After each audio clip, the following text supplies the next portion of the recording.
নমস্কার বন্ধুরা, কেমন আছেন সবাই? শ্রাবন্তী রান্নাঘর ইউটিউব চ্যানেলে আপনাদের সবাইকে স্বাগত জানাই।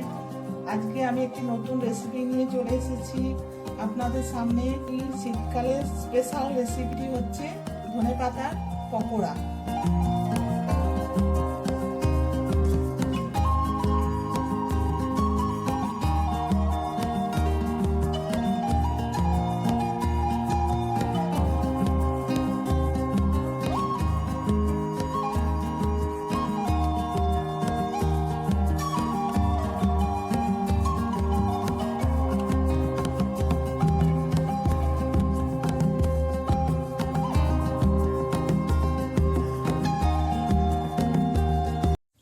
ধনে পাতা নিয়েছি আমি দু আঁটি মানে তাড়া যেটাকে বলে, সেটাকে আমি ভালো করে ধুয়ে নিয়েছি, জলে ধুয়ে কুচি কুচি করে কেটে নিয়েছি ডাঁটি সমেত। আচ্ছা, এবার এই ধনে পাতাটার মধ্যে আমি দেবো বেসন।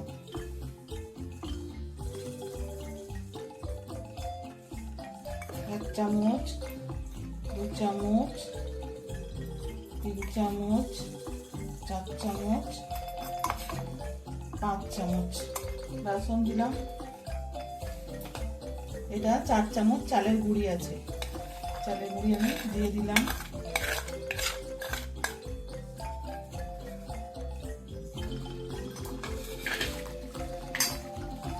দুটো পেঁয়াজ আমি কুচি করে নিয়েছি, দিয়ে দিলাম।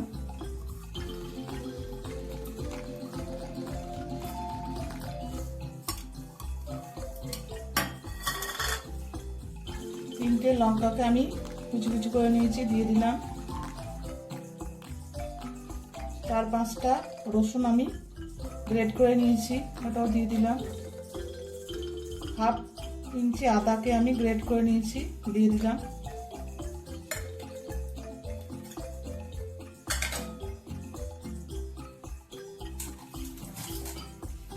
এর মধ্যে দেবো আমি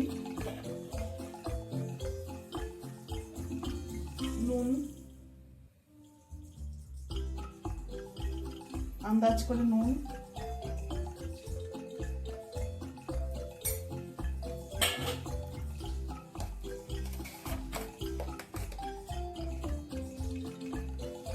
দেবো 1/2 চামচেরও কম খাবার সোডা,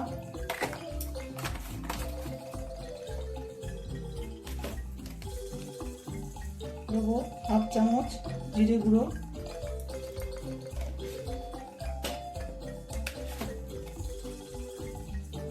দেবো 1/2 চামচ লাল লঙ্কার গুঁড়ো,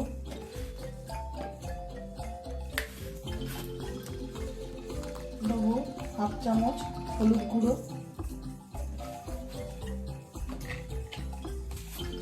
দেবো অল্প কালো জিরে, দেবো কিছুটা পরিমাণ পোস্ত,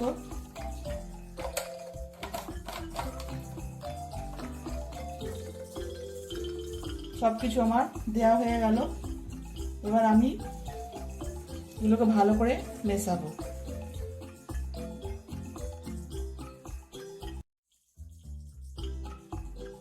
অল্প অল্প জল দিয়ে এটাকে মাখবো, খুব সামান্য জল দিয়ে মাখবো।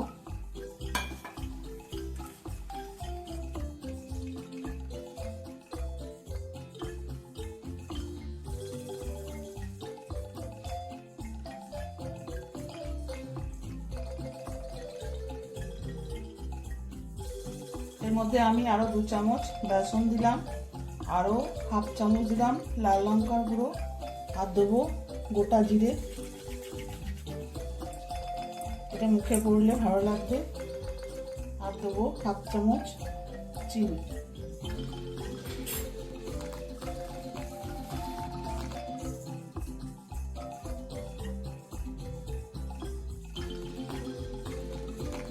সরষের তেল গরম হয়ে গেছে। প্রথমে এখান থেকে আমি 2 চামচ তেল এই মশলাটার মধ্যে আমি দিয়ে দেবো, ব্যাটারটার মধ্যে।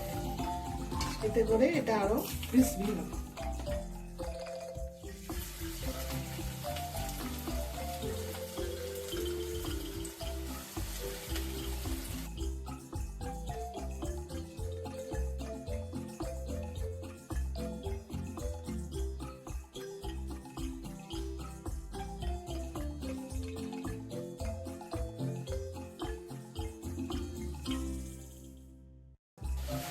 পকোড়াগুলো হয়ে গেছে, এবার আমি পকোড়াগুলোকে নামিয়ে নিচ্ছি।